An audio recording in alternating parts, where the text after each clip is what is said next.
to achieve progress and fulfill a purpose. They are staffers, state lawmakers, and advocates. They are strategists, campaign builders, and policy experts. They are the leaders who give tactical guidance and drive the agenda in capitals across the United States, oftentimes behind the scenes. We have some of these women here with us today. Please stand up if you made the Hill's inaugural list of the top women shaping policy. Let's give them a round of applause.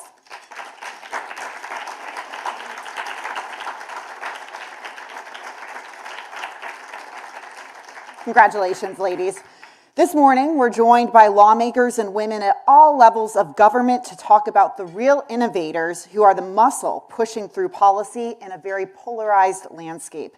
And we'd like to thank our sponsor, Arnold Ventures, for their support in making today's program possible.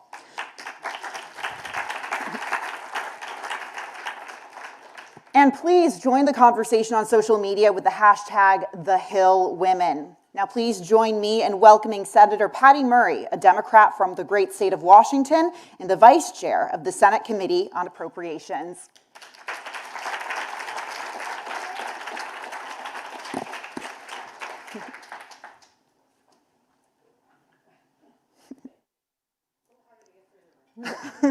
Getting our steps in here. Right. Good morning, Senator. Thank you so much for joining us. So nice to see you. Yeah, so nice to see you. So and good morning to all of you.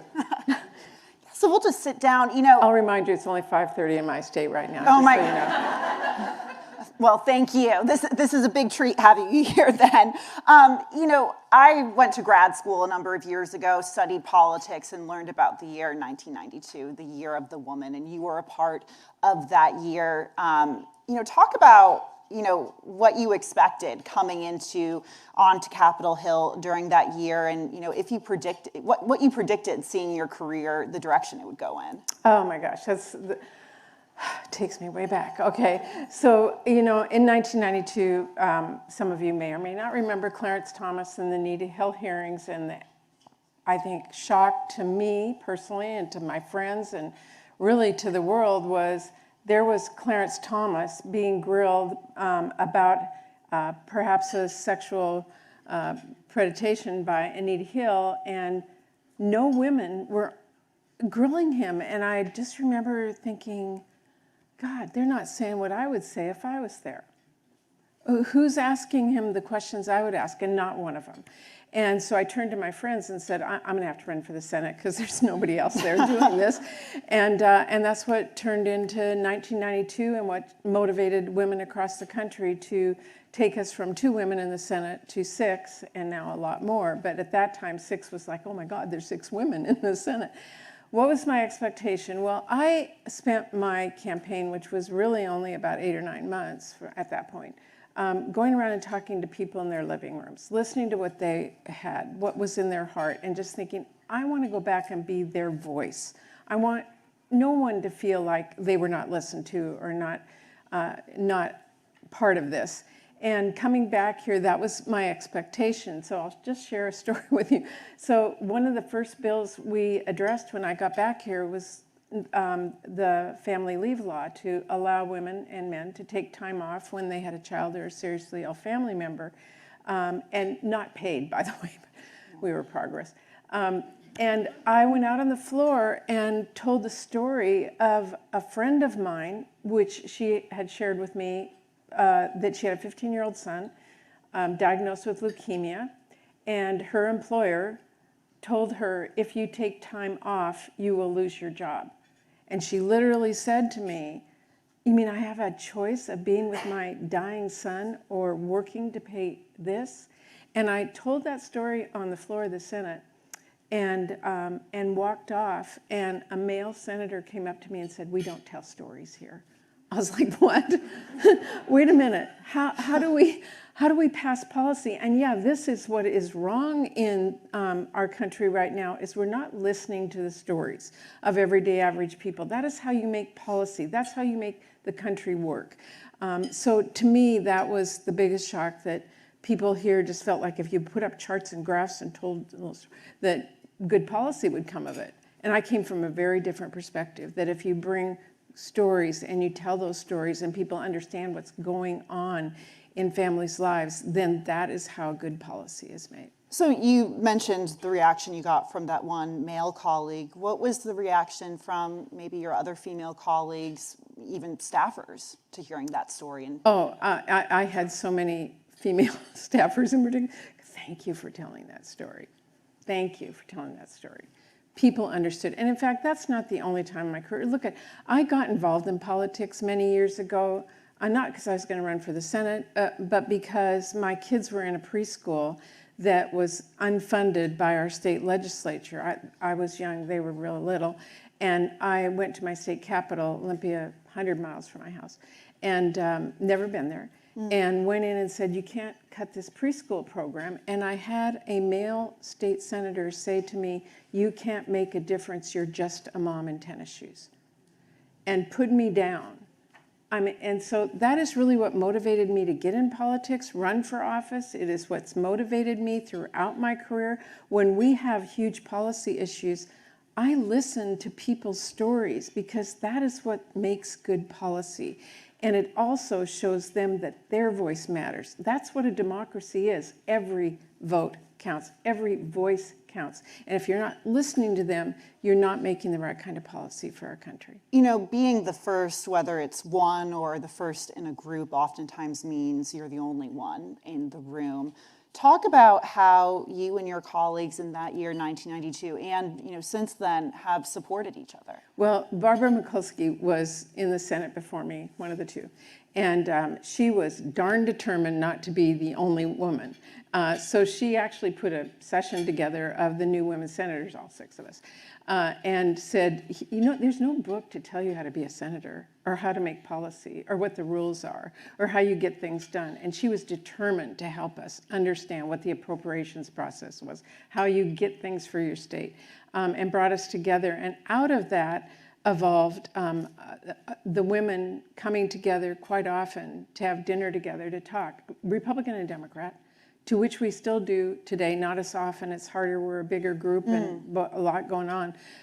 But to listen to each other as people and to understand, oh my gosh, you too had to run to the store in the middle of the night because your kid was sick, and how'd you do that when you're doing all this? I mean, real personal stories. When you get to know somebody that way, then that's called supporting each other. So the Republican women and the Democratic women are still going out to dinner, getting together to talk about it. And often it's not out, it's at somebody's house. There you go.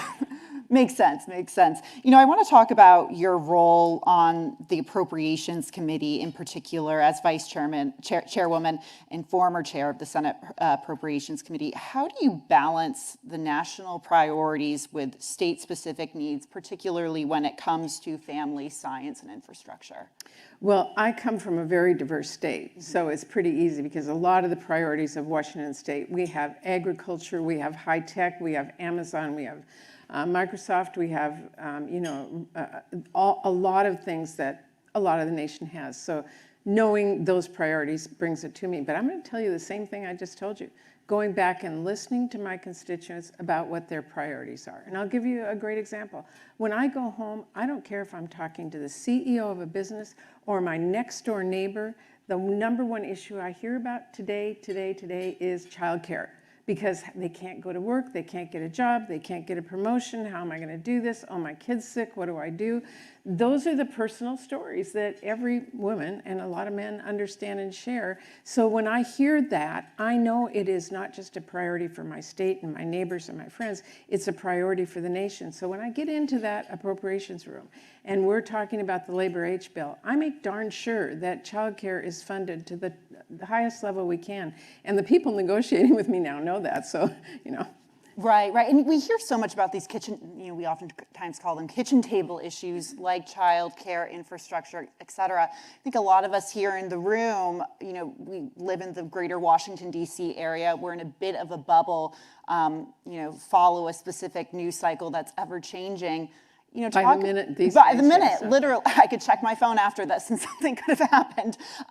Talk about, I guess, the difference between, in news consumption and priorities between people and your constituents in Washington State, and those of us working here in Washington. Who live, breathe policy and what's going on and who said what and why. At home, people are really focused on just trying to make sure their family's okay. The stress I hear from people today is overwhelming. I don't care if I'm in the grocery store or going for a walk or anywhere I am. People come up to me constantly right now and they say, I'm so scared about what's happening in this country. And that fear is really the chaos that they're seeing. It is everything from price increases. All of the tariffs hit my state very hard. Coffee store owner told me, he goes, I'm just gonna have to go to business. I can't afford coffee anymore and I can't raise my prices. Everybody will go away and oh my gosh, I have to lay off 8 people. I mean, these are the things I hear constantly, that fear. And by the way, today's fear of what the heck are we doing in Iran and what does that mean to me and how are we gonna get out of this? And I have a son that's in the military. Is he gonna be okay? Yeah. That stress is huge in the American conscience today. Right. And what are you telling, those moms, those constituents who are thinking about these issues? Well, first of all, it's a very hard time because I'm a Democrat. I'm in the minority. The majority is in the Republicans in the House, Senate, and the White House. And I am somebody who listens to people. That's what I believe my job is. And I'm constantly, for the 30 plus years I've been here, saying, tell me your problem, let me see if I can fix it. And this last year, the hardest thing for me is I can't fix it because this administration doesn't even talk to us, doesn't even allow me to call up the Department of Education and say, we've got a school here that needs this challenge, can you work with me to see if there's some fun? They don't return our calls. So my personal challenge is I can't say I can fix this, but you know what I can do? I can be a voice for that person. And so many people say to me, thank you for saying what you just said. You said what I would have said if you'd been there. And if I go back to when I first started, the one thing I wanted to make sure I did was say the things everybody else who didn't have the chance to be here said. And that's really important today. Another big thing I hear from Democrats when I ask what can you guys do at this point with Republicans holding a majority is, well, we can get people to run for office. We can encourage people to take that step, whether it's at the local, state, or national level. But, as someone who's covered women in politics for quite some time, one thing I constantly hear from women, considering getting into politics, whether they're Republican or Democrat, is it's almost like they have to be asked to run. I ran the DSCC twice. And I went out and talked specifically to women to get them to run. And I've talked to men to get them to run. And there is a difference. There's a major difference. Men go, oh, sure, I can do that. Yeah. And women go, God, how am I going to take care of my family? How am I going to raise the money? How am I going to have the capacity to do this? And how do I make sure I'm really good at this? They ponder those questions. So I think for good reason, and it helps them be a better senator when they get here. So I think that is good, but it does mean you have to take the extra time to say, yeah, you can do this. Mm-hmm. When you say, yeah, you can do this, what are some reassurances you would give those women? Well, I always tell them my story because when I ran for the Senate back in '92, my average donation was less than $20. And my opponent outspent me. This will sound like nothing to all of you now, but I only raised $1 million and he raised $3 million. And I tell them, you have to raise money, but there are people who will help you. I was stunned at checks that people sent me. I mean, I'd open up the mail and go, oh my God, this woman wrote me this letter and sent me a $100 check. And, people will open up and help you because they want your voice to be there too. So, that, yes, it's a challenge. It is work. It is hard, but it is part of it. But remember what you're trying to achieve at the end of the day is to be there to be a voice for people and to fight for the things that you think are important for our country. We have just a few minutes left, but do you think we're on an upward trajectory in terms of seeing more women on Capitol Hill, more women representation? I guess not only on Capitol Hill, but in state houses, city halls, et cetera, across the country. Are you optimistic? I am very optimistic, and here's why. Because what's happening, that stress I just told you about that I'm hearing from everybody, is what makes women say, I can't take this anymore, I gotta get involved. And what is that stress? It's the stress that families are feeling on healthcare, on whether their child is gonna be able to get a good education, on whether they're gonna be able to get a job or they're gonna lose their job. Those kind of stresses are real in families across the country. And that's what makes women say, I'm mad. I'm not going to let anybody put me down. I got to go back and change this, and I'm going to run for office. Do you think we could see another blue wave like we did in 2017 I this am year? very optimistic about that. And I will go back to what I told you earlier, the chaos, the uncertainty, the frightened people in this country do not want a continuation of what they are seeing today. Senator Patty Murray, thank you so much for joining us. We appreciate it. Thank you for your time.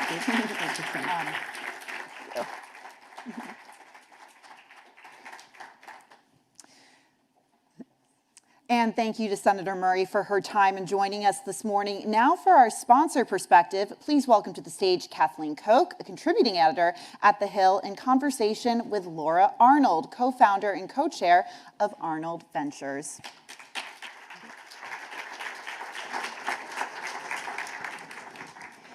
My greatest success of the day is I didn't trip on those stairs, so it's all uphill. That makes two of us. Yes, We're good. amazing, We're good. amazing. So we are here today to talk about extraordinary women leaders, right? Women who are delivering change in, excuse me, and what is such a complex, polarized environment, right? And you and your husband, John, are really making such an extraordinary difference. So let's talk about Arnold Ventures. You founded it in, well, a foundation, nonprofit foundation in 2008. And now it's, sorry, excuse me, I might need that water over there on the table. Okay. Julie, would you mind? Thank you. A nonprofit foundation in 2008, and now it's known as Arnold Ventures. Yes. Thank you so much. And what I love is that your goal initially, and perhaps still, is to maximize opportunity and minimize injustice. I mean, that is so sweeping. That's so far-reaching. How would you say right now you find you're creating the most impactful policy? Well, thank you, and I'm so honored to be here and grateful for the opportunity to share a little bit about Arnold Ventures and more importantly, celebrate all the incredible work that so many women in the audience have already accomplished and are on the verge of accomplishing. I see so many familiar faces that have had so much impact at the federal level, at the state level. I see Darnell in Oklahoma. So it really is just a joy to be here. Arnold Ventures is a policy-focused organization.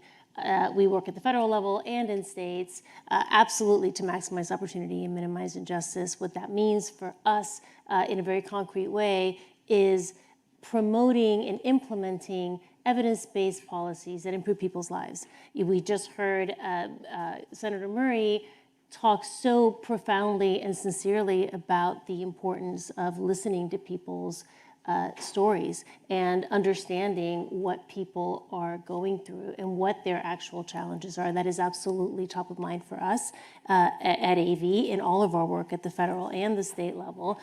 Right now, I think that we have so many lines of work, and actually I see so many of my amazing team members that I hope that you all meet at some point during the morning. But we are devoting a lot of time to responding to many stories that we hear about challenges in higher education policy. For example, the amazing Kelly McManus is here. Raise your hand, Kelly, so I can see you.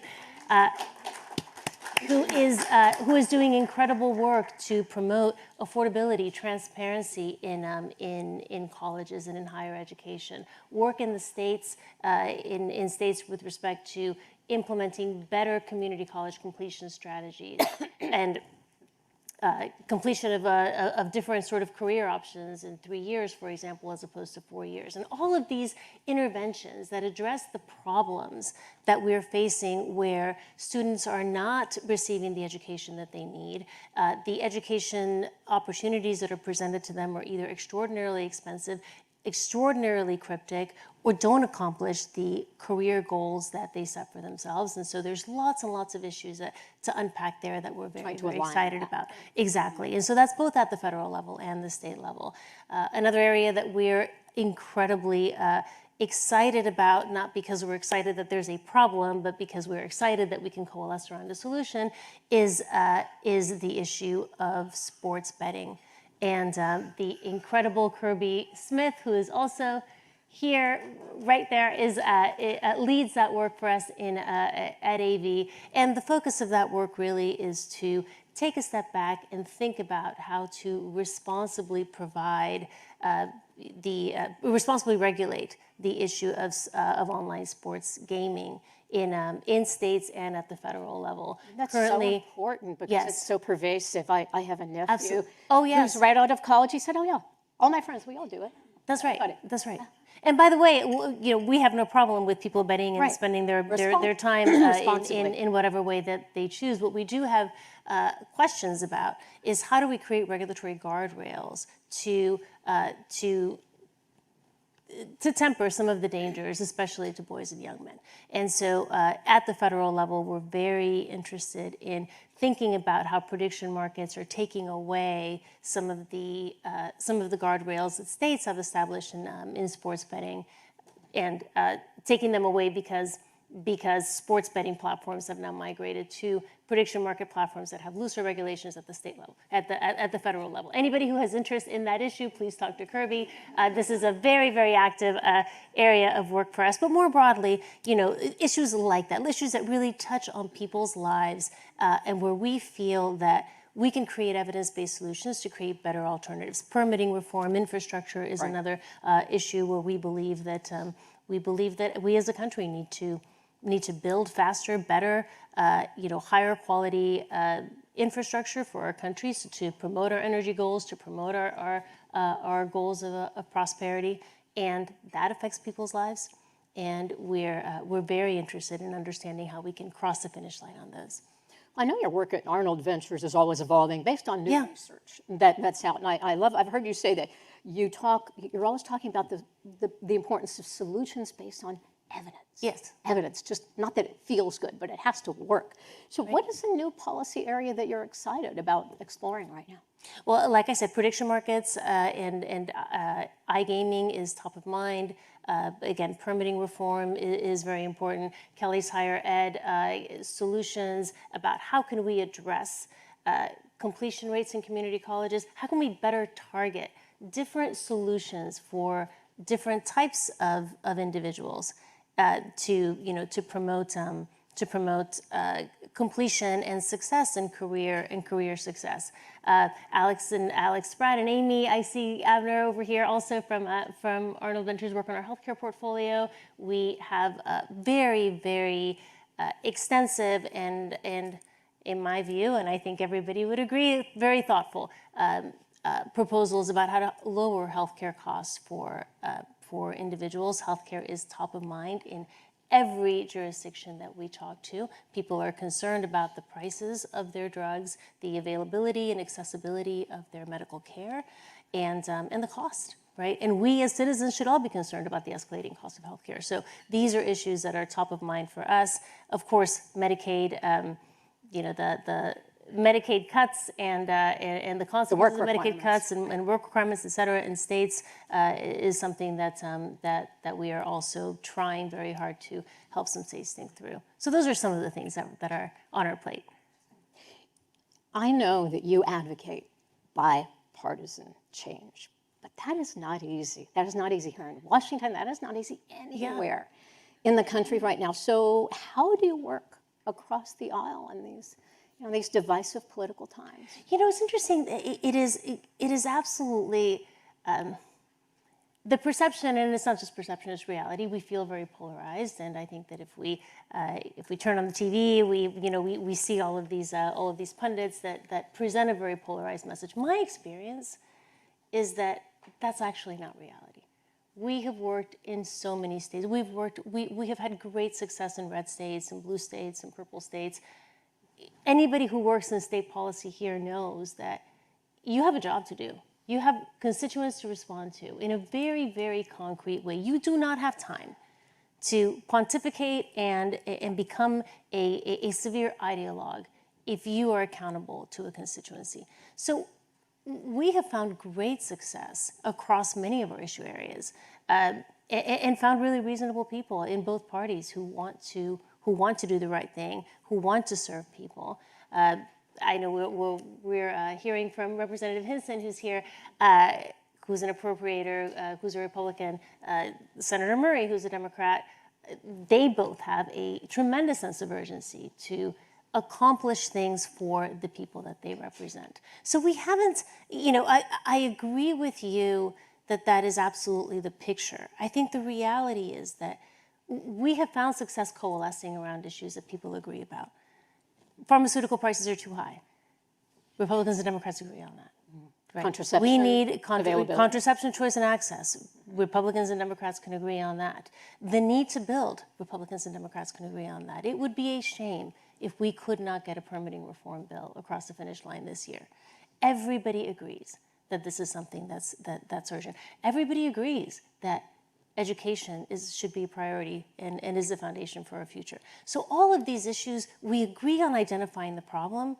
We may not agree on the tactics and the strategies for a solution, but there are so many opportunities for bipartisanship.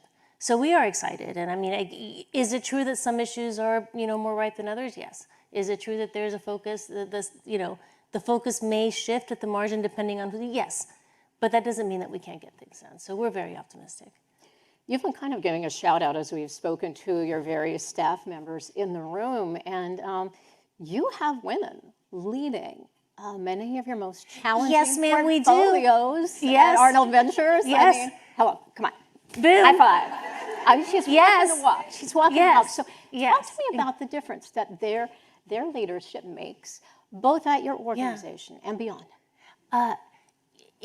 Thank you for that question. It's and I'm going. I hope I don't get in trouble for saying this, but I'm going to tell a story and I'm going to anonymize it. So recently, one of our senior women was talking to me about how she was speaking with a male colleague about some issues that they were having. This needs to change and this needs to change and this and that. And the male colleague said, "Oh, you know what you don't understand is, I have a baby and I'm really tired."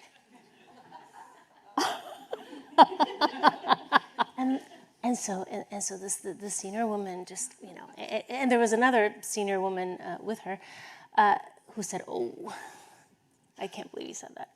It's like, well, I know a little bit about being tired and having children. I've done this. I have, yes. But the whole of you have to understand that, I just have a lot on my plate and I just don't sleep so much. Oh, really? Right? No. None of us has ever done that before. So the sort of, the women, especially successful senior women, have an incredible ability to multitask, right? And to also put themselves in other people's shoes and to show empathy, right? I mean, it's a real gift. And so I think for me, it's been so rewarding and meaningful to elevate people who are able to, to represent not only, they are incredible in their own right, and also represent what's possible for maybe Senator Murray talked about how sometimes women for some reason are a little bit more reserved or thoughtful or a little more cautious. So I think the more we can do to set examples of people who have achieved success, who are achieving impact in ways that that are really meaningful to all of us, I think it's a great thing. So you went to Harvard, Cambridge, Yale. I did. You were a top mergers and acquisitions lawyer at a major firm in New York. Then you stepped up to lead this massive nonprofit. I'd like to wrap today with advice. What advice would you have for women in this room, watching, whatever, online, who would love to follow in your footsteps and really take on the major challenges? I mean, really try to tackle these broken systems of which we have so many, right? Well, because I know your work is not easy. It is not simple. It's not, and it is. I mean, it is an honor to do this work every day, and it really is just a blessing to be in a position to do this. And so it isn't. It is a challenge, but more than anything, I really do view it as an honor and opportunity. By way of advice, I think, and this is sort of counterintuitive to who I am, right? Because I am, I am a fiery Puerto Rican, judgmental, impatient person, and that's just sort of that's just me. But I've learned that, that throwing bombs and being loud is, it has value, but it doesn't achieve long-term impact that is sustainable. And so I think that one of the pieces of advice that I would give is to embrace your passions, but also temper them with reality and understand that other people are equally passionate about other things. And when you put yourself in a position of rigidity, you don't accomplish as much. And I think that was a very hard lesson for me to learn, I think, when we began this work. Because, you go in all guns a-blazing that you're right. And I mean, I do think I'm right. I mean, just, for the record. I do think that my opinion is better. But I also understand and recognize that not everybody, like if everybody were exactly like me, I mean, wouldn't the world be amazing? But, it's just not. So so we just have to, we just have to embrace and accept the fact that others are coming from different perspectives and not fall into this maelstrom of being pejorative about other people's opinions, because that's how we get to this hyper polarized sense that discourages a lot of people from becoming involved. So that's one thing. And I think the other piece of advice that I would give is to, as simple as it sounds, just to get really smart, because there's a lot to learn, and it's easy to be a pundit, but it's very, very difficult to be a technical expert. And you need to do both. You need to be persuasive, but you also need to be knowledgeable. Having one thing but not the other will not make you as effective. Laura Arnold, co-founder and co-chair of Arnold Ventures. Thank you so much for sharing your fascinating work. And thank you for you and your husband being, I have to say this, she and her husband are the only people who have actually made the giving pledge and fulfilled it. So bravo on that point. Thank you so much. Thank you.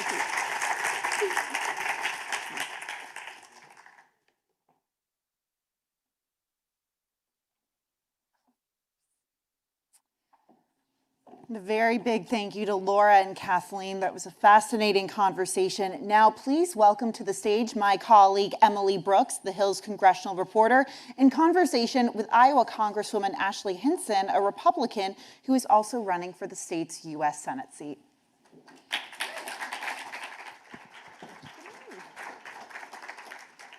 Hello, Congresswoman. Hello, everybody. Thanks for all you for attending. Thank you for attending. No shortage of, you're always busy on your schedule, I'm sure, having not only, being a congresswoman, running for Senate, a very big deal, in a very good position, I might add, in your Senate race endorsed by President Trump. But I want to talk about that a little bit more in a minute. But, we are talking about women in policy. You have a lot of policy work. You're on some pretty policy-heavy committees, House Appropriations Committee, the Select Committee on China, and you're only one of 33 of 218 House Republicans who are women.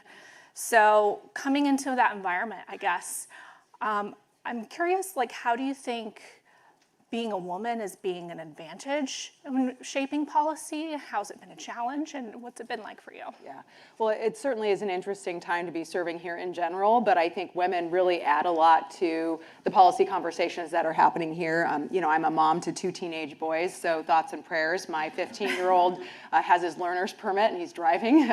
He just turned 15 about a week and a half ago, so yeah, things are busy. I think we add a lot to the policy conversations, so it's a good opportunity for us to be able to flex on all these important issues. And I point to some work that I did on the Appropriations Committee, specifically on the Hyde Amendment. And sometimes we have a lot of older white men, and they do a great job, but sometimes they forget to add our perspective to the conversation. And I remember a couple of years ago, they were getting ready to do a news conference to talk about Hyde, and they didn't have a single woman standing up there. And I was like, hello, I'd like to be up at that table too, because again, it's about adding our perspective. But I think the unique thing, at least the 37,000-foot view I try to take, is that I'm not doing this job because I'm a woman. I'm doing this job because I'm the best person for this job, for my district, for my state. And that's the attitude I try to bring into every single one of those conversations, even though I maybe am a little bit outnumbered right now. Mm-hmm. And your entire senior staff are women. Your chief of staff, Sophie Side, who is on our women policy list. Your deputy chief comms director, district director, and on your campaign side, your campaign manager, deputy. So was that a conscious decision? Were you trying to hire a bunch of women, or what? Tell us about that. Well, I certainly believe in empowering strong women. I think that that's something I've tried to embrace since I started my career in politics, because I already had a level of, not judgment, but certainly had to prove myself to an extra level. I was a broadcaster, actually a journalist myself in my previous career.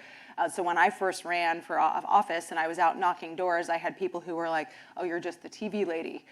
And I really took offense to that, because I had spent 10, 11 years developing sources and working as a journalist in my community. So I had to work extra hard to prove myself. So again, to the point, I try to surround myself with strong people across the board, people who are going to help lift me up, help execute on our mission to make sure we're serving Iowans really, really well. And it just so happens that we have a lot of women who are really, really good at their jobs. So I've done everything I can to nurture that environment in my office. And Sophie, for example, and I'm going to call her out because she's sitting here at the front, so she's easy to call out. Hi, good morning, Chief. She started as my comms director in my office. We're a very heavy comms office. We think it's really important to be communicating on all platforms all the time about the work we're doing here and why, adding that important context. And so Sophie started there, but has worked her way up in our office. And as those opportunities have presented themselves, first as deputy chief and then now as our chief of staff, obviously having that background is incredibly important, and she is 100% the right person for that job. So I'm very proud that I have strong, great women. I have Jude, Olivia, my comms director now. She's here somewhere, probably judging me silently on everything I'm saying. Hi, Olivia. But no, I have great women, and I'm very proud to have such a strong staff. And you mentioned your previous career as a journalist. So I'm wondering, how is that informing your work in policy at all? Is it similar, building sources versus like digging into policy issues at all? Is there any overlap? Yeah, it was actually quite the easy transition to go from journalist to policymaker, because when you look at just the roots of what you do, it's the same, right? You talk about building the source network. I knew I wasn't an expert in all of these different subjects, so I knew I had people who I could call, who I could say, make me smart on this, help educate me so that I can make the best decision. Whether that was a reporter where I was like putting together a 1.5-minute story and trying to turn and burn, as we called it. You put something together pretty quick. And now, instead of maybe putting together the story, I'm putting together a piece of legislation and working with my policy team to make that happen. So one thing I think is really important, and I mentioned how comms heavy our office is, we like to focus on context, perspective, and relevance. So CPR, it's really easy to remember, and anytime I'm talking about an issue with anyone, I try to put that hat on, because if you can explain how it matters, how it fits into the bigger life puzzle, why you're doing something to make a change here, people can consume that better, I think, if you put that filter on. So that's what I've tried to do as kind of the journalist with the politician hat on these days. Mm-hmm. So in your committee work or in your other policy work, when you're getting into the nitty-gritty of policy, and your years in Congress, I think you're in your 6th year right now. Time flies when you're having fun around here. What's your biggest lesson about like getting results when you're really getting into the weeds there? Yeah, well, I appreciated what Laura actually said about really staying focused and not being too rigid, because I think that is how you get those results. You have to be willing to understand other people's perspectives, because that's how the sausage is made around here. So I think patience is a really, really great virtue here. That doesn't mean you can't have your red lines and your things that you're pushing for, but really understanding where everybody is coming from can help you be ultimately successful. And I know we're going to talk about this a little bit later, but E15 is a prime example of that, because that's an issue that's so important to my state, and we have just a lot of cooks in the kitchen right now. But what's interesting as well, that's probably our #1 issue in Iowa. When you pull one lever, sometimes another one gets pulled the other direction. And so understanding how all those pieces fit and move is really, really critical to being successful and getting something across the finish line. So we always say, and Leader McCarthy told me before he became speaker, he said, the best advice I can give you, Ashley, is to follow the signal, not the noise. Stay focused on the signal. Don't take the bait out here. And I think Laura actually said some of that too, right? You really, really stay focused. That doesn't mean it's It's not appropriate sometimes to rise above that and throw a fit about something, but ultimately you just really need to stay eyes on the prize and focus on the signal, not the noise.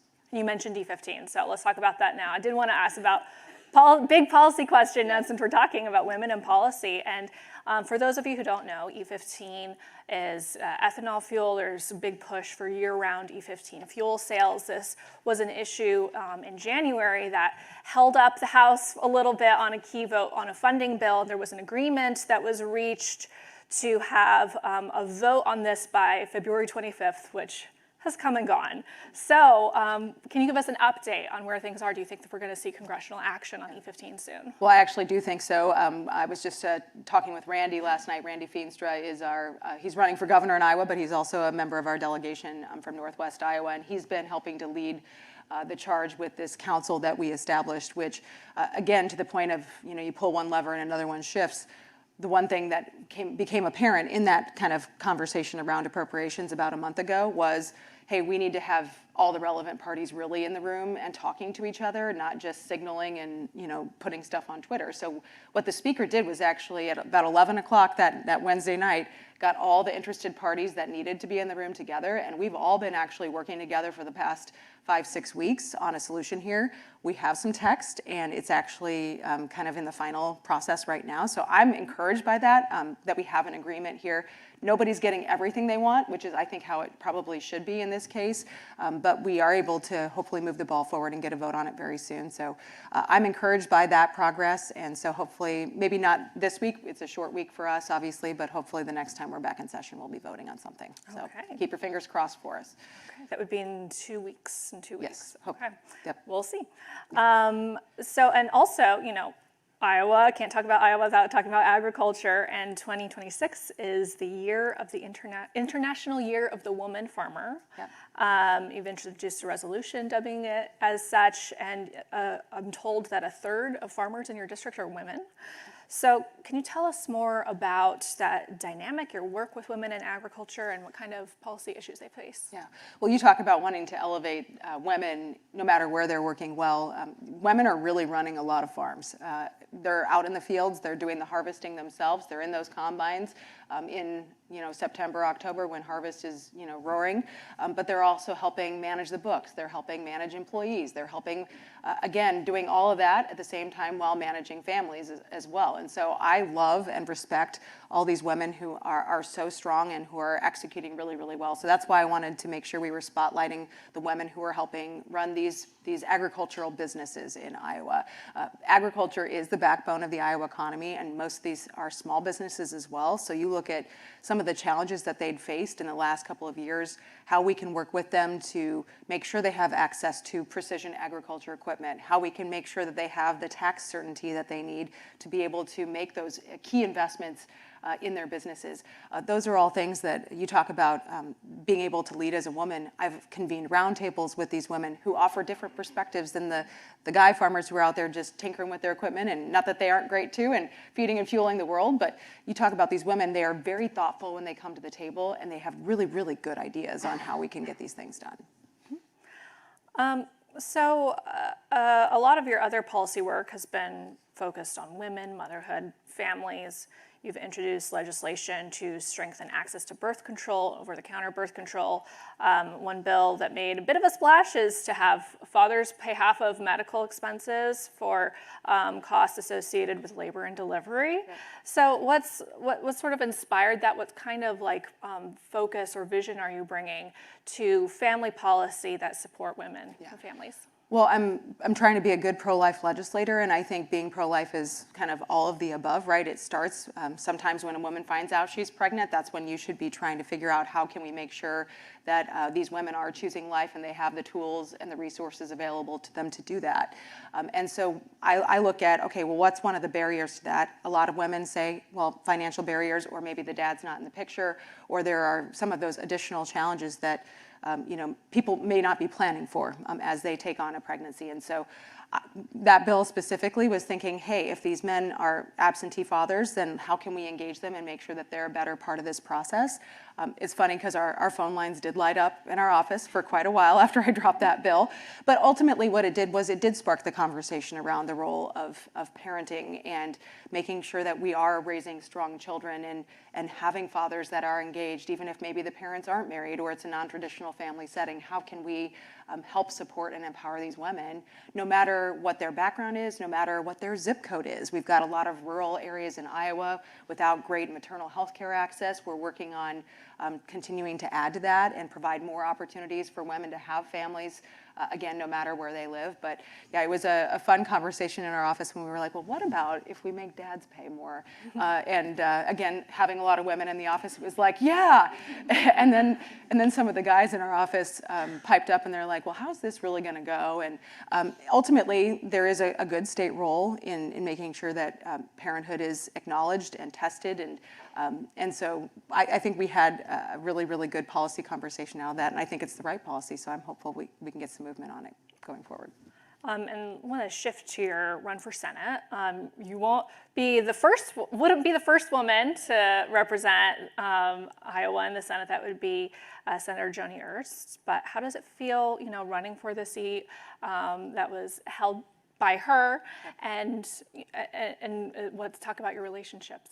Yeah, well, so Joni, she and I have been friends a very, very long time, and I'm really sad to see her retiring from the U.S. Senate. I thought maybe someday I might be serving alongside of her, but now I have to fill her combat boots, as I like to say. So she's a combat veteran, so we love Joni in Iowa, and I'm really excited to see whatever it is that she chooses to do next. And I again look to her for a lot of advice. I'm very excited to be able to serve alongside Senator Grassley, hopefully Jen's boss, and get to learn and work with him, our senior senator from Iowa.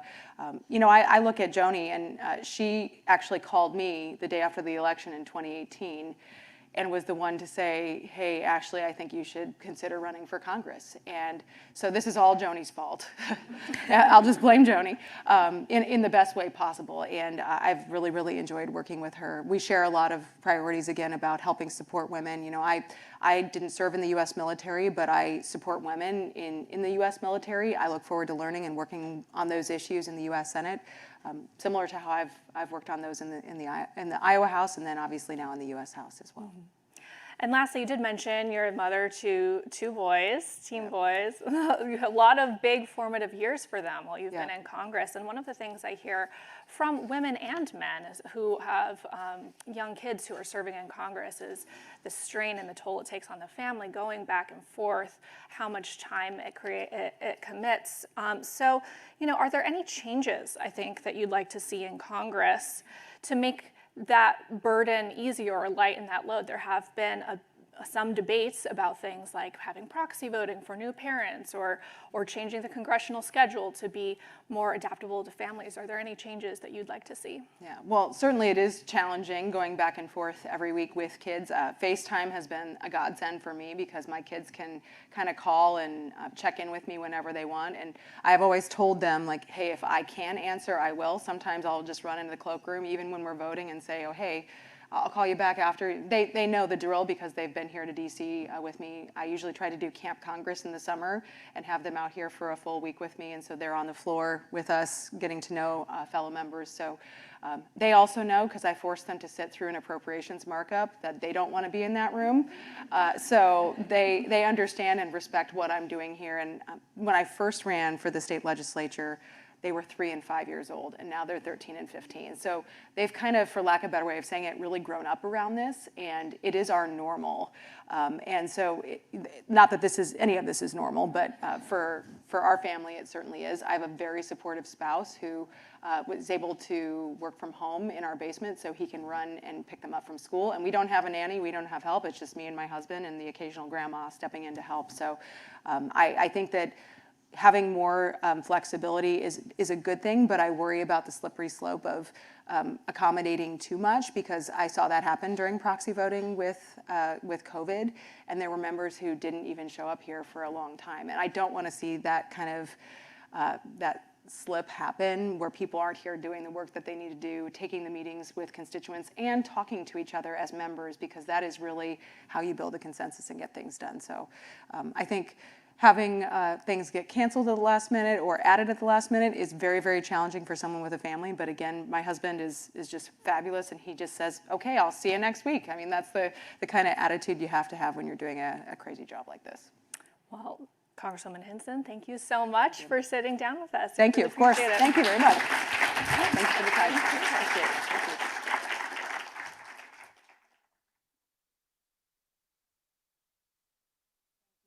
And Congresswoman Hinson. Our next session will examine women running in federal and state politics in conversation with my colleague, Katie Waddington, The Hill's deputy managing editor, as well as lead editor of the Top Women Shaping Policy list. Take it away, Katie. Thank you. Good morning.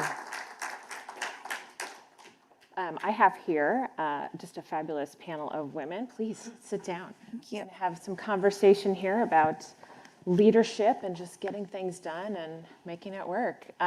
Veronica Duran from Senator Booker's office.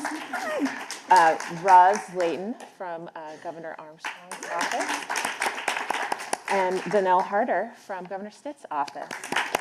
Thank you so much for those of you who made a bit of a trip out here.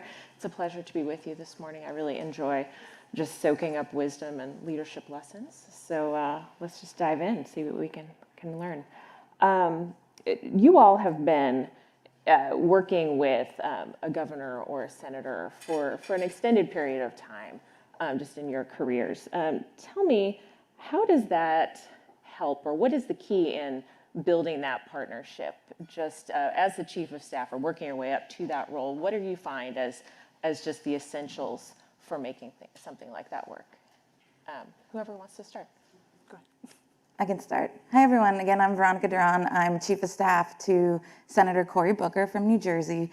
And it's really important to have that relationship as Chief of Staff, because not only are you working with the member one-on-one all day, every day, but you're also in charge of, for us, it's a staff of about 60 people at any given time, and they are in different locations, right? Half our staff is in the state of New Jersey, half of our staff is here in DC.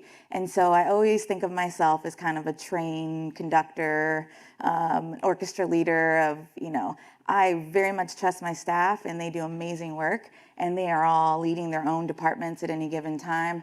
But sometimes they need to come up to me because I need to talk to the senator. I need to get his decision. I need to talk to him. And so as long as I've worked with the senator, we kind of are pretty in sync, and we can think alike. And so a lot of decisions I can make for him, but I think it's really important to empower the staff around me to also have conversations with him so he can talk to them, get to know the issues himself, and work that way. So it's kind of a up and down. Mm-hmm. Would you, either of you, find that to be a similar situation in your roles? Or? Absolutely, and I would say, the governor hired me for the first time in 2015 as the state party executive director when he was recently elected chairman, and so we've been through a lot together over the years. I mean, from the state senate to the state party to Congress. I left him for a little bit for 2 years to go work at the White House. He still hasn't forgiven me for it, but and then in Congress, and I think you just grow over those times, and he has really empowered me to make decisions on his behalf, hire the right people, stay out of their way, and just allow them to do the best work that they can. And so we've grown so much through that process that I think that's where our base of our relationship has come from, that it's just many changes over many years. Yeah, I would add, as a chief of staff, we're expected to be discerning for our member, our politician. And then, like you mentioned, we have to navigate large staffs. As chief of staff, just in our office, we have about 40 people, but then we also, separate from my time in Congress, we have to navigate agencies. And those agencies have thousands of staffs and billions of dollars, and you're there making sure that everyone's in alignment with each other, alignment under the governor's vision, so that people can maximize their reach, maximize their effectiveness in communities. And so really being able to be that discerning partner for your member, being that person that can help drive alignment across the organization is really important. As you've come up through politics and seen other staffs work, How do you see differences in how a female chief of staff runs an office versus a male chief of staff? And maybe there are some differences, and maybe there's not space for some in other regards. But what have you seen? And particularly, have you seen something that someone else has done and said, "Oh, that's how I want to do that," or perhaps that is absolutely not how I want to do that? What's experience do you have there? I can start. I kind of had taken it in a different direction. I know there was like a big article maybe a few years ago about this like female chief signal chain. In the Senate, we also have a female chief signal chain, and it is like my lifeline day in, day out. I often find out more information from that signal chain. And one perfect example is, and it was a horrible incident, and thank God it ended up not being real, but the Capitol was shut down, what we thought was an active shooter a few years ago, and we could get no information. Everyone was scrambling, and it was that chain by all of us in our different offices in different parts of the buildings that were able to calm each other, to get our staff to safety, to like work out all of the details that we needed to. And so that is like one example of like how much I rely on these women, and I do think it's different. Like there's, we have a listserv of all the chiefs of staff in the Senate, but I'm not using it for my day-to-day. I know that I can go on my female staff chain and ask the dumbest question, like, are you all opening your office late today? What's happening in DC? Or, to the biggest sort of policy questions, how is your boss going to vote today? And it is a trusted center of information. So. That sounds essential, really. Yeah. I would just say to Veronica's point about asking the dumb questions that I think women are competitive, but they're more likely to be vulnerable with other women. I would say I think we have 11 or 12 chiefs of staff for the Republican governors across the country. And I would just give a shout out to Chris Hegum, who's Governor Gianforte's chief of staff in Montana. She was my mentor. I started working with her when then just Greg Gianforte was running for the House and continued that relationship. She was my mentor as I came onto the Hill, and then as the governor's chief of staff. And I think just having that network of tight-knit women that we can rely on. We do an annual retreat with all the Republican female chiefs of staff, and it's just having that group of people that you can be vulnerable with, but like still be competitive, and it's less competitive. So in the state space than it is in the House or the Senate, but it's just that place for you to be vulnerable and ask those dumb questions, but there are no dumb questions. No, that is my mantra as well. No dumb question. I would rather you just ask.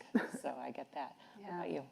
Yeah, I think I'm the first female chief of staff to Governor Stitt, but have been with him over the course of his 8 years. I was part of the team that helped run his first campaign, ran his re-elect, helped lead the transition team, in which did all the hiring. And so now I'm here helping him finish his final tour of duty. He's in his final year. But one of my observations is when we came in our first year as governor, we got criticized for hiring so many men to lead agencies and cabinets. But what was important is that all those men hired female chief of staffs that first year.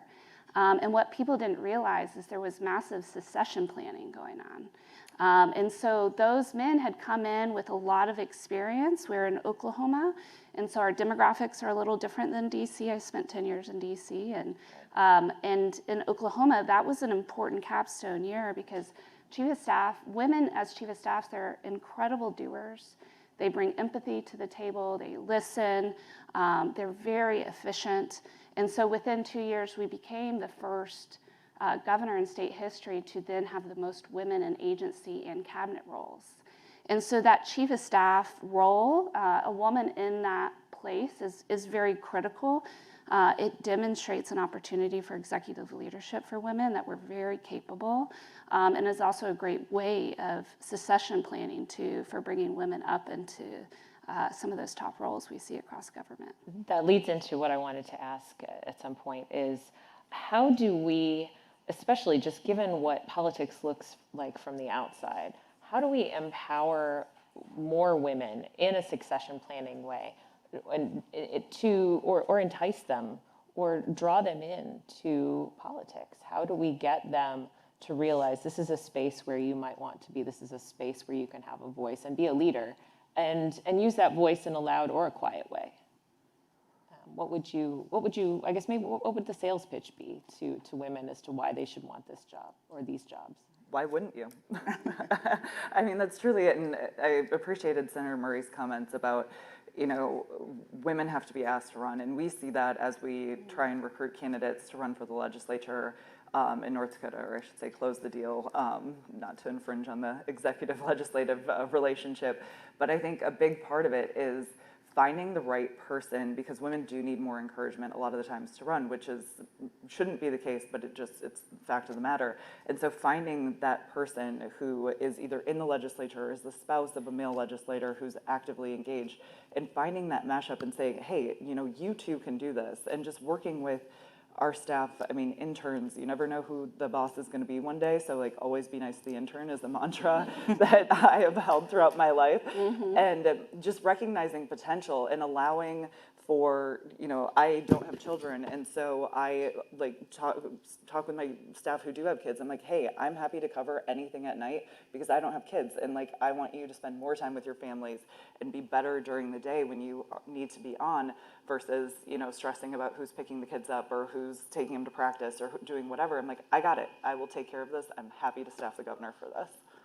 I think she makes a great point, and you do have to ask women. I think a good example for us in our administration is the governor appointed the first Secretary of Ag woman in state history in over 120 years. And it was a huge moment for us, but she didn't apply, right? We were doing our transition team, we were looking for people.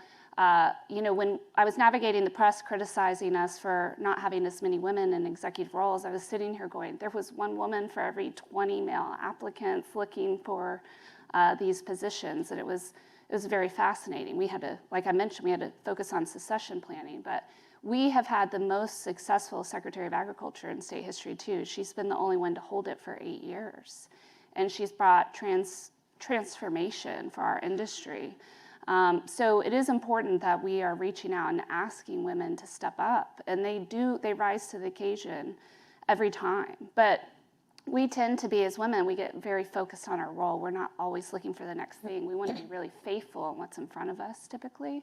And that's why we've got to reach out to our colleagues and say, hey, I know you love this or you feel faithful in this, but I also think you can, grow your influence over here, and we need you over here. So there's an element in which we need to be recruiting each other. It goes back to that theory that women wait till they're 90% qualified for a job to apply for it, whereas men, it's 30 or 40%? Sure, we'll throw our hat in the ring. So absolutely, this is coming through. I want to ask Roz a question. You mentioned that you had left Governor Armstrong for a stint in the White House. How did working in the White House inform your transition back into state government when you moved back?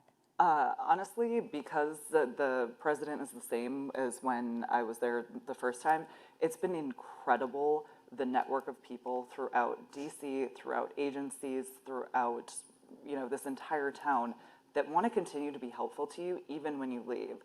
And now if I have a problem with the State Department or I need something done at USDA, the number of people who you meet in this job who want to be helpful to you and continue to build that relationship has been incredible.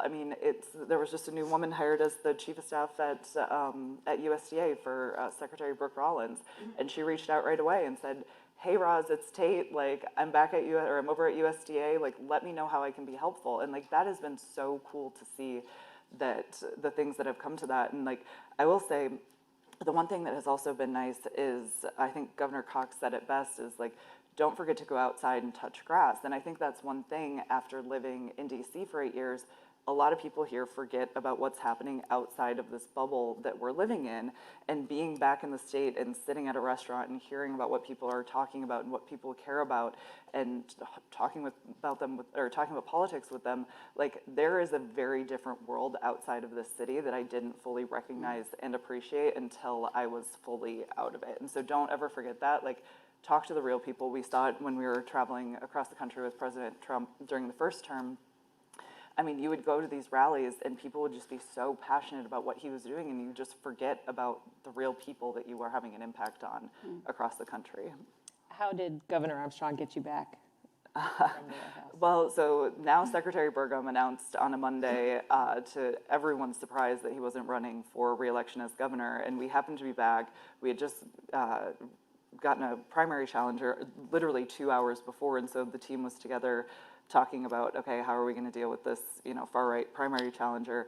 And I looked down at my phone, saw a press release from Governor Burgum, and it said, and I was like, guys, this became an entirely different conversation. And Kelly looked at me, no, he was on his way somewhere. He got back, spoke with his wife and kids, and said, Roz, I'm not doing this without you. So you're either moving back or I'm not running for governor. And I've been very, very thrilled about That's the quite a vote of opportunity confidence. back. Congratulations. Danelle, I had a question for you specifically. You ran your own communications shop for a little while. How has that experience and the leadership that you had in communications and strategy helped? You brought that into Governor Stitt's administration. How has that helped you kind of shape how you operate in your role? Yeah, absolutely. That's a great question. I would actually tell you the process of building my own business was very transformational for me, being able to go back and work for Governor Stitt again. I left his administration in February of 2020 before we really understood COVID down in Oklahoma. And I remember leaving and making this very hard decision. I was his senior advisor, had got him through his first year. He'd never been a politician before, never been elected. And he and I were just crying in his office about this decision to leave. And then a couple weeks later, he calls me and he says, hey, I've got news. COVID's finally arrived in Oklahoma. This is going to shut our economy down.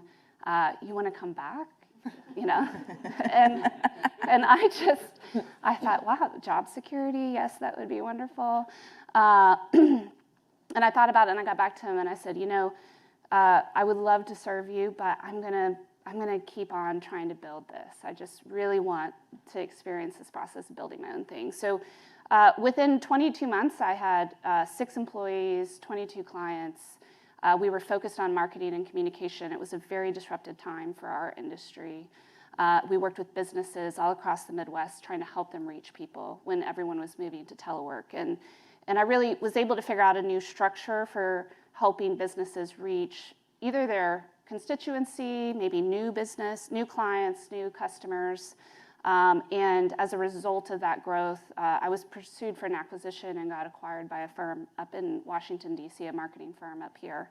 And going through that whole process of starting from the ground up, of leading other people, hiring, collecting your own business, balancing the books, making sure people were fed before you were, and then going through that acquisition and folding myself into a much larger organization was really stretching for me as a leader. And I think coming back in as chief of staff, it was a wonderful experience in the private sector, technically, to then come in and know, okay, for Governor Stitt, I've got to stretch myself to make sure all our agencies are operating on all cylinders and that the staff is operating on all cylinders, that we're balancing our own books. And so communications does play an important role with the governor, right? They have this pulpit.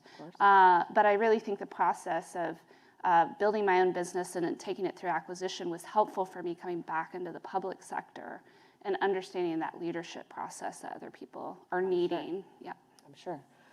Veronica, I wanted to ask you about Senator Booker's office and the dynamics you have there. That office is known for having many female senior staff. How does that then influence Senator Booker and how he approaches policy, or how the team, provides him guidance on that? Yeah, a lot of the women in my office are here right now. They're all leaders in their own right, and whether it's experience of being with the senator since he was mayor in New Jersey, knowing the state as well as they do, policy expertise, like a lot of them came up and were their own experts, and then we all got together. And I like to say there's 2 ways to build culture in an office. It's either from the member themselves or also from the chief of staff. And sometimes they can balance each other out. And so I think we're very lucky in our office that from the senator and myself, he gave me the directive on day one is hire for shared values first. And so that's what we look for in everything. He's like, the talent is there, the expertise will come. He's like, but people that share our values for humanity and kindness and love, he's like, we can't, always find. So all the leaders in our office, we like to think share those values. And anytime I'm interviewing new people for any position and they ask me inevitably, like, what's our office like?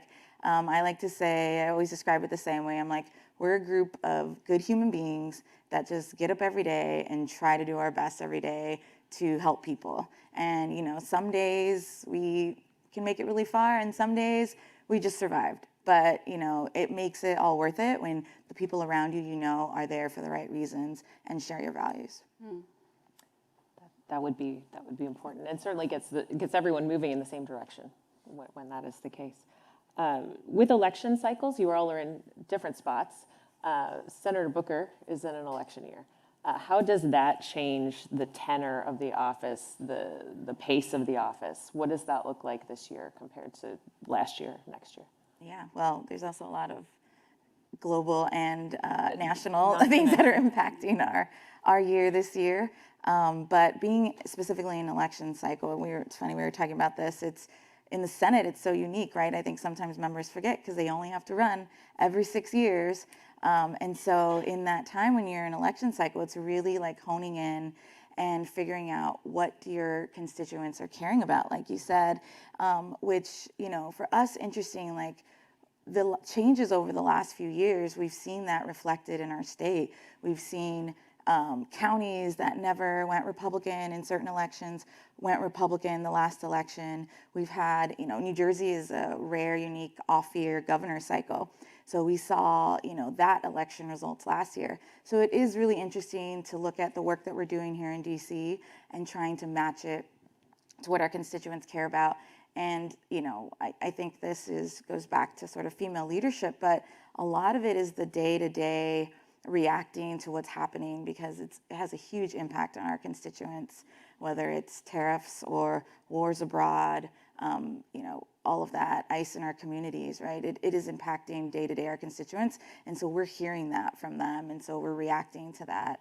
And it also just, on a leadership level, right, it adds an entire element because there's an entire other staff basically that joins the team, right? And it's on the unofficial side and it's on the campaign side, but it is an additional group of people that you have to work with, that you have to either manage or not, but they're doing their thing. You have to make sure that they're in coordination with the senator and his values, and so it just adds, a different element. I'm sure.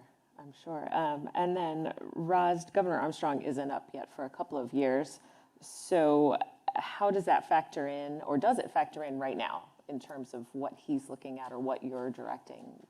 It does. It's actually fun. This can be the first time he's not been on the ballot every 2 years, and it's like a big sigh of relief and a weight off our shoulders. Time to breathe. Like, oh, we don't have to think about this.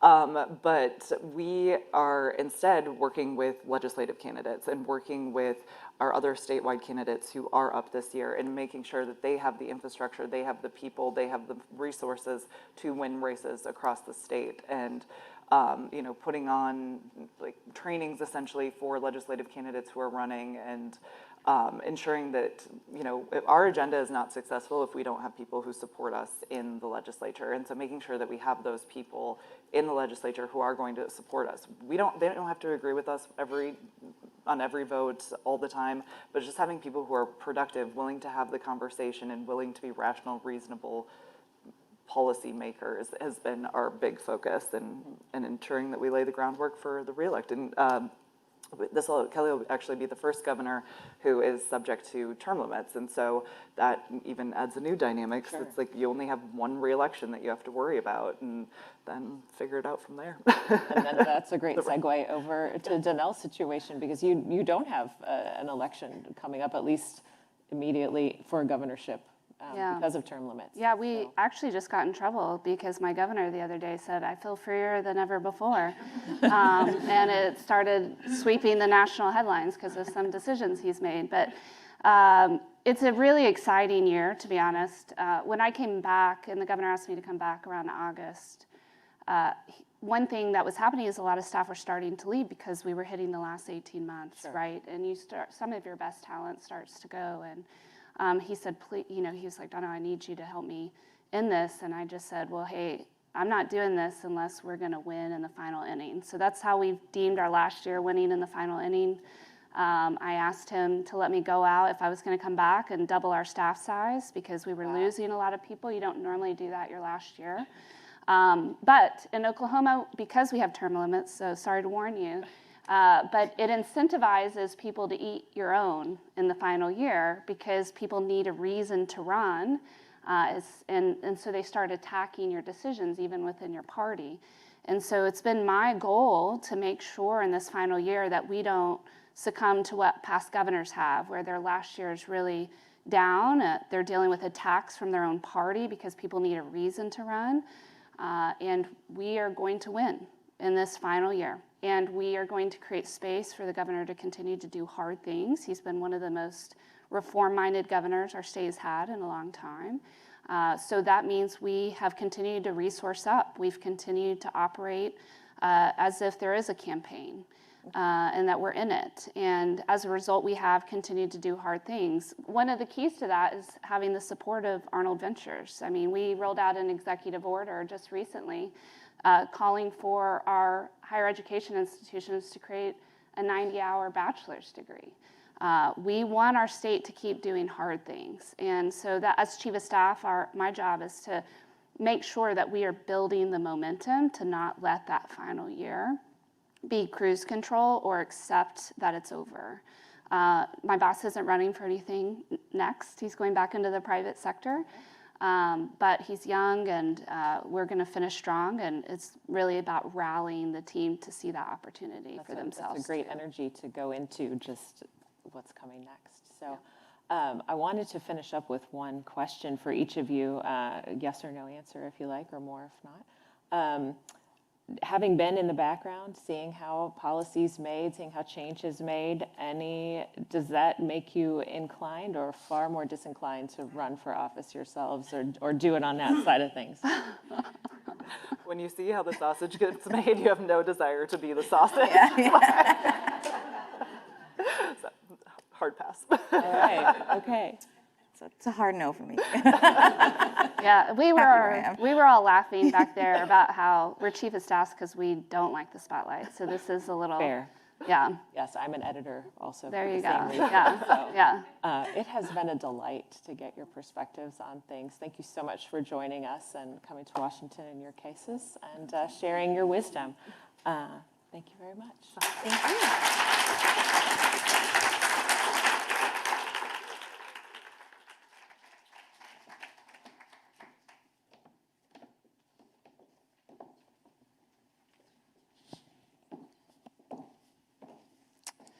Our final discussion will focus on policies and strategies moving forward in both parties. Please welcome Megan Meehan Draper, Executive Director of the Democratic Governors Association, and Casey Crosby, Co-Chair of the Republican National Committee. Thanks so much for joining me, ladies. So good to see you. Good to see you, Casey. So it was interesting. I was reading through both of your bios, and you both have strong backgrounds, not only in campaigns and policy, but also in finance. And I know that that's very important when it comes to campaigns. We know that there's obviously a lot of money in politics. Could you both tell me sort of about your backgrounds in this field and sort of how it prepared you for your jobs now? Sure. Thank you so much for having me. I really appreciate everything Arnold Ventures does for Democratic governors and governors around the country, and thanks for having me here. But you're right, I came up in fundraising. I graduated college during the Great Recession and knew I wanted to work in politics, but there weren't really any jobs. And so I volunteered in a campaign, and they said, would you ask people for money? And I was like, I'll do anything. And so I just started on campaigns, raising money, and made a choice pretty early in my career that I only wanted to do governor's work when I thought about all the reasons that I'm a Democrat and the policies I care about, whether it's improving public education or fighting for climate change or criminal justice reform. the only Democrats I could think of who were really being effective on it were Democratic governors. And so I said, that's what I want to do. I want to work on governors' races. And then I have been at the DGA for about 10 years, came up starting our high net worth individual donor program, and we've grown massively over the last decade. And I became executive director a couple years ago. But I know that, like it or not, funding is the most important things in winning races. And it's just great to be a part of that. Casey. Yeah, so I actually ran for office. I was a victim of a crime and decided I saw what was going on with the police, and and I thought, oh, they came out and saved me, and somebody needs to be on city council to fight for them. So I started out as a candidate, raising money for myself, and had great success. Served 3 terms on the Lexington City Council, and got a phone call. At that time, Kentucky was a very blue state, my home state, and we were trying to turn it red. And so I got a call from our senior senator and said, hey, we need somebody to be finance chair of the state party, and you've had a lot of success fundraising, and it's not going to be easy. It's going to be really hard, but we think that you would do a great job. And of course, I was like, yes, sir, I'm all in. And so I served as finance chair of my state party, and we were successful. We turned our state red and had a lot of success there. I ran for the RNC committee woman position, and then was fortunate enough, because my background was in fundraising and kind of finance, I ran for treasurer of the RNC, and little did I know during a presidential cycle what a big job that was going to be this last time. But I was over all of the RNC money, the Trump 47 joint finance agreements, as well as the convention. And so it was a huge job, but not only was I seeing from the fundraising side, I was also the one who was legally liable for the expenditures. And so, I got down to the penny watching every single expense that was coming out. And obviously we were very successful. And so, like you said, fundraising is just kind of a necessary evil to making sure you win elections. It takes money to do these things. And so I've been blessed to have a lot of success there and experience. And Casey, I'll stick with you for a second. You have experience in sort of the state political realm, but also, as you said, in the national political realm. And we all know that all politics are local. But how do those two realms differ? Well, it's about winning elections and what I'm doing now, and it's sort of the same thing at the state level. You want to elect people who share your values, who have good policy. And so in that respect, a lot of it is very similar. You want to make sure you're electing good people. But at local offices, like I said, I served on city council. And when you serve in a position like that, you've got to be ready for the phone calls. My neighbor's dog is barking at 2 a.m. in the morning, or people are running the stop sign. They're not dealing with those type of issues at a federal level. And so there's a difference with the type of issues. But the bottom line is, my goal has always been just to help good people get elected who reflect sort of my values, and who are going to be just good elected officials and responsive to the people who elect them. So, and Megan, last year the DGA had a very good year in terms of the Virginia and New Jersey gubernatorial races. Obviously, big election cycle coming up. What do you think was the secret to Democratic success in 2025? Thanks for bringing that up. We did win both of our governor's races last year in Virginia and New Jersey, and now we have 10 Democratic women governors, which is a record. When I started at the DGA, I used to make a joke that we had more governors named John than women. We had 2 women governors, now we have 10, so it's very exciting. I think Governor Spanberger in Virginia and Governor Mikey Sherrill in New Jersey won because they stayed laser focused, relentlessly focused on things that matter to everyday people, like affordability, jobs, the economy. They did not get distracted by any sort of national noise. They talked about real common sense solutions to problems that were facing their states. Mikey Sherrill talked about a day 1 executive order to freeze utility rate hikes. Governor Spanberger talked a lot about regular issues that were affecting Virginians. And I think their discipline, their experience as being members of Congress, but also having service backgrounds, really helped them a lot. They both ran really strong campaigns. We are proud to be the largest funder of both those races and strong partners there. And I will say, with the election of both Governor Sherrill and Governor Spanberger, DGA, we now have 24 Democratic governors around the country who represent 60% of the American people. And we have great momentum heading into 2026, where we have 36 governor's races around the country this year. 80% of Americans will vote for a governor in November. And we feel like we have the wind at our backs. We have a lot of momentum and energy. And, I think Democratic governors are the forefront and future of the Democratic Party. And Casey, because Republicans had a very good year in 2024, we've seen President Trump really be able to push a lot of his agenda through Washington easily. But it's going to be a tight race, particularly in the House in 2026. What would you say are the priorities for Republicans going into the election? So our priority at the Republican National Committee is very simple. We want to make sure President Trump is a four-year president and that his policies are seen through for a full 4 years. And so our main goal is to make sure we win these midterm elections. And so that is our number one priority. And we believe, the president, has promises made, promises kept. Going into this midterm cycle, we feel very good and confident about our position. And we are traveling across the country. We've identified 23 states right now. That's a little fluid, as you know, but we've identified 23 states where we're going to be involved and engaged in races there. And, we're excited. We feel like President Trump's policies are working, and the American people, just look at the big, beautiful bill. It's tax season. People are going to start feeling those refunds in their pockets, and we've got a great story to tell going into 26. So we're optimistic. Right. And Megan, going back to the Democratic side of the aisle, talking to Democratic candidates, not only gubernatorial candidates, but really up and down the ballot, it seems that Governor Spanberger and Governor Sherrill, in particular Governor Spanberger, just because maybe it's a bit more of a competitive state, Virginia, are seen as the blueprints for how candidates should run in this political environment. Would you agree with that, and what are you telling your candidates? Yeah, one of the great things about running the DGA and working in governor's races in general is that we have governor's races every single year. There's no off years of the DGA or my counterparts in the RGA, and so we have the opportunity to learn real lessons every year from our races. When we reelected Governor Andy Beshear in Kentucky in 2023, who's now the most popular Democratic governor in America, and then went to hold every single Democratic-held seat we had in 2024, and then picked up Virginia last year. We tell our candidates in 2026 and that we've learned these real lessons, which is if you are laser focused on issues that matter to your community, don't get bogged down by sort of Republican culture war distractions, and talk about delivering real results for your states, you have a winning path. You really do. And so we see that with, for example, our 24 Democratic governors we have now, we have Democratic governors in every single swing state except Nevada.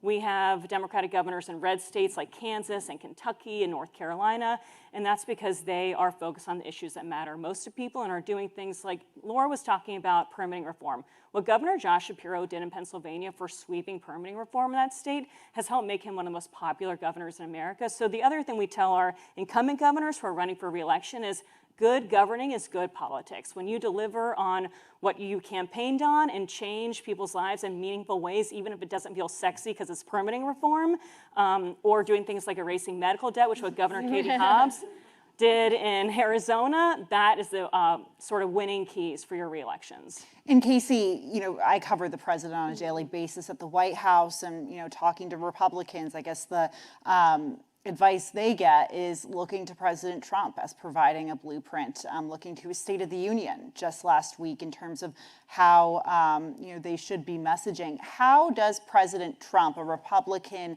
being in office, impact Republican candidates on the ticket? Susie Wiles said, his chief of staff, that they were going to run like he was running for re-election. Yeah, there is no better messenger than President Trump to talk about his policy and his agenda, and we're very excited. We've seen him in states, some of the swing states. He was in Texas, he was in Iowa. He's going to be traveling the country and certainly promoting the policies and the things that he's been able to accomplish. And last night's a perfect example. We had midterms in a few different states, and every single candidate that he endorsed either made it through their primary or is going to a runoff. And so, President Trump is going to be very active and involved. And, we're really excited as the Republican National Committee because, again, there's no better communicator than the president himself. He has surrounded himself with an amazing cabinet, and I think we're going to have all hands on deck. And at the Republican National Committee, I started last January, and we've been pedal to the metal with these midterms since he was sworn in. So, it's going to be great. We're very optimistic. Megan, it's obviously important that women, are serving in every level of government on both sides of the aisle. But in your own words, what's the importance of ensuring that women are filling governor's mansions in particular across the country? I'm glad you brought that up because like I mentioned before, when I started the DGA, oh my God, in 2015, we only had 2 women governors, Governor Hinson and Governor Raimondo. One's now senator, one was Secretary of Commerce. But I saw a huge gap in attention and funding for women at the executive level. There's a million organizations or funding mechanisms to expand the number of women in Congress, expand the number of women in Senate. A lot of that exists. People have been working on that a long time. There was literally nothing focused on electing more women to governorships. So we started about 2017 or so at the DGA, a totally separate entity within the organization called our Women Governors Fund. It is a totally separate bank account in the organization. It's zero overhead. All the money we raise into that only goes towards helping women candidates for governor and general elections, because we're neutral in primaries. And it's been enormously successful. Today, Governor Maura Healey, who's our Democratic governor of Massachusetts, is the chair of that fund.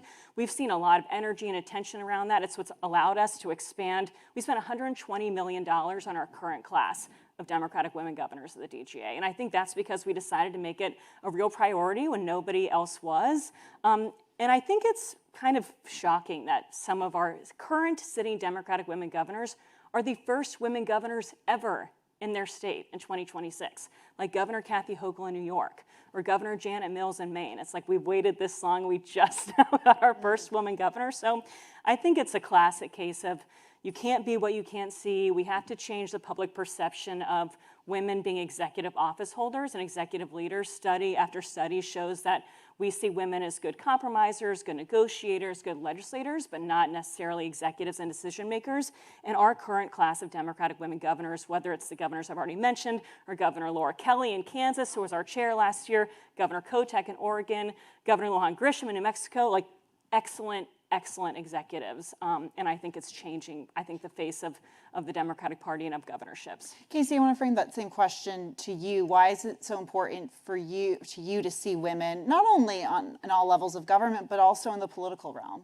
Yeah, I mean, I think it's crucial that women get involved. And women, we make a difference. There's more of us, and if we vote, we're very powerful. And so it's always been my goal as somebody who was elected to office as a female, as well as now somebody who is responsible for making sure that good people get elected, that women are engaged and involved. I mean, I'm sure if we took a poll in this room right now, many of you all probably manage your household incomes. You are writing, you're going to the grocery, you're paying the bills for your households. And so you understand how valuable it is with your finances. You understand how you want to feel safe in your communities and how you want to have policies that impact your everyday life. And so women are a powerful force. I always say it's, an old Southern saying that women are like whiskey in a teacup. We're kind of on the outside, delicate and very poised, but then inside, don't mess with us because that toughness is going to come out. And certainly, it's just, you look at President Trump. I mean, he grew in every single demographic. Women were included in that. And we see at the Republican National Committee, if we can grow our vote with women, we win elections easily. And women are on the side of us when it comes to things like overall security, financial security, security in their communities. And President Trump keeps delivering on those types of issues. And so, again, I mean, women are critical to us winning elections. Yeah, I want to pose a question to both of you. It's something I asked Senator Murray earlier. In my experience chatting with women who are thinking about running for office or, did run for office, oftentimes the feedback I get is, well, I had to be asked, or I didn't think I would do this until someone reached out to me and floated it to me. Talk about your experiences and, being recruited to run or stepping up to run for office and recruiting women to run for office. What does that look like? To be honest, we don't recruit very much at the DGA. We sort of think governor's candidates are the cream that rises to the top, and then we're there to help make them successful. But the question I always ask candidates, man or woman, but I think women spend a lot more time thinking about the answer more than men candidates do, frankly, is why are you running? Yes. Why are you running? And I always find that women candidates have a really sort of complete story and answer to that question. And that their why, or actually our chair, Governor Andy Beshear, says this all the time, like, what's your why, what's your why, what's your why? And I think if you have a strong foundation in your why, then you'll be an excellent candidate for governor, an excellent candidate for office. Casey, what about your experience? Yeah, I mean, clearly I said earlier, my experience was I had a why. I was a victim of a crime and decided that that's why I was going to run for office. So my goal was to make sure that I supported the Lexington Police Department because they were going through some things, and I felt like, you know, as a female, that people should feel safe in their communities and that they needed somebody to advocate for them at the time on city council. So I ran, you know, and it's really funny because you run these campaigns, and I don't think a lot of people realize, I mean, it is a grind and it's hard. You're fundraising, you're attending events, you're talking to people, you're having to do surveys and be accountable and give answers where people are going to hold you accountable for the answers that you give. And then all of a sudden you get elected and you're like, oh, I actually have to do the job now. And so I find too, when I'm dealing with potential candidates, you know, again, like you mentioned, we don't get involved in primaries, but always we are encouraging good people to run for office who are on the right side of policy. But, you know, I also think it's, you know, fair to explain to people what you're about ready to get yourself into and what it takes to be successful. Because you see people who get in, and you've heard us talk a lot about at the Republican National Committee, and President Trump has said this, candidate quality really matters.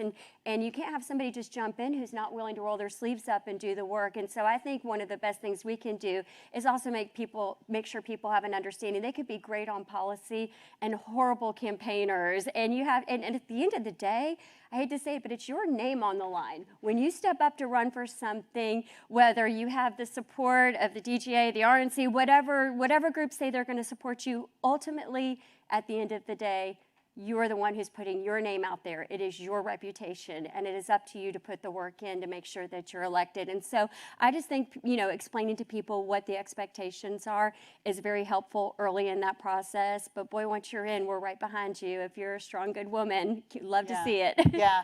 Megan, going back to the 2025 elections and how Governor Spanberger and Governor Sherrill have, I guess, in their own way, provided a blueprint to candidates. Do you have any personal anecdotes, you know, about these two governors as to, you know, why they were particularly successful, or was there anything that jumped out at you in particular? Yeah, a few things. First of all, I just have to say, now having them be sworn in as governor, we recently had our first sort of governors only meeting of 2026, and having Governor Sherrill there and Governor Spanberger at this big table was like the most energizing experience. You could tell even for their colleagues to just welcome them there, it was just a rewarding, energizing experience. But I think a couple reflections I have, both anecdotally and tactically on 2025, were that these were two women who were incredibly underestimated. There was like think piece after think piece about how they weren't strong enough, how they weren't plugged in enough, about how, you know, can they win? And then they both won by truly historic margins. And in the case of Mikey Sherrill, dominated a very competitive primary. In the case of Abigail Spanberger, cleared what should have been a competitive primary. And then I think made really good, compelling cases for why they needed to be elected, and then won with, again, historic margins. Another sort of pattern you saw coming out of 2025 is that we reversed in both states all of the gains that the sort of Trump and MAGA coalition made in 2024. That is, we won back every sort of group. So like non-college educated voters swung back our way massively in both states. Latino communities swung massively our way in both states. And I think there's a few reasons for that. I think one, people are unhappy with President Trump's policies in both of those states. And also, we did something that Democrats don't do a lot of the time, which is that we communicated the same exact message to every single constituency group. We weren't talking to you differently if you're a woman, differently if you're a person of color, differently if you're Latino, differently if you're uneducated, non-college educated. For everyone, we talked about the issues that matter most to people, like your jobs, your schools, your roads, affordability, cost of living, your opportunities. Do you feel like life's affordable for you? And because of that, everybody, I think, came to Mikey Sherrill and Abigail Spanberger because we weren't targeting them based on who they are, but instead on the issues that matter to everybody. We only have a few minutes left, but I want to end on a positive note. Tell me one thing you both are hopeful for when it comes to women in politics and leadership roles. Well, I mean, obviously being engaged and seeing a room full of just incredible women here this morning is very encouraging. But, you know, our goal is to make sure that more women are involved in the process. Like I said, politics touches you in your everyday lives. Every single thing you do is touched by politics. And so it's important for women to be engaged and to vote, you know, for people and for policy that impacts you.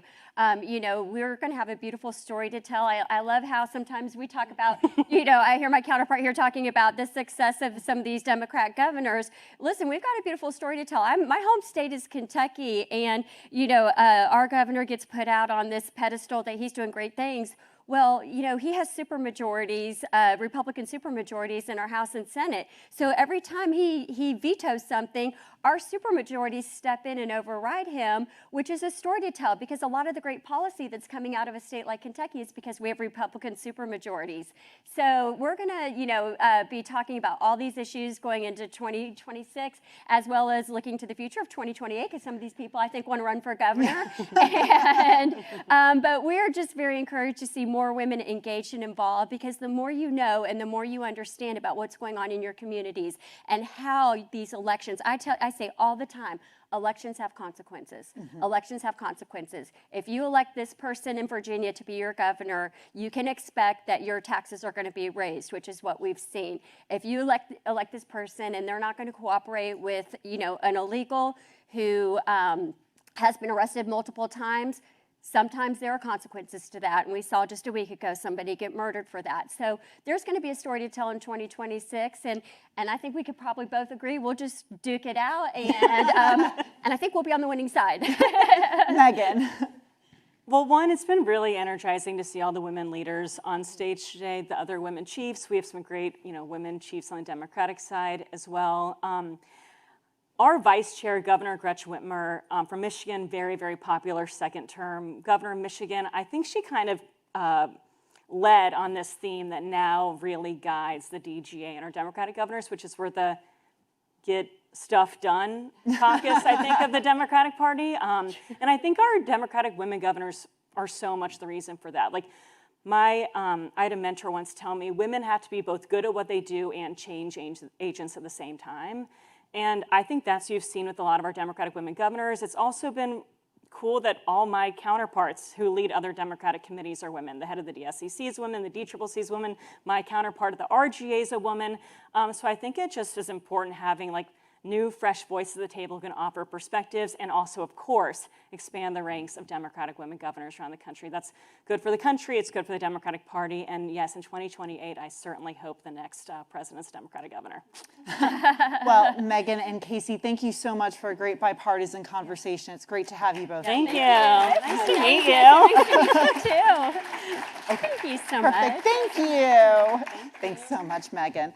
And that brings us to the end of today's program. Thanks to all of our speakers this morning and to our sponsor, Arnold Ventures, and to all of you who joined us here in the room and online. If you missed any portion of today's events, the full event video is available online at thehill.com. Thanks so much and have a great day.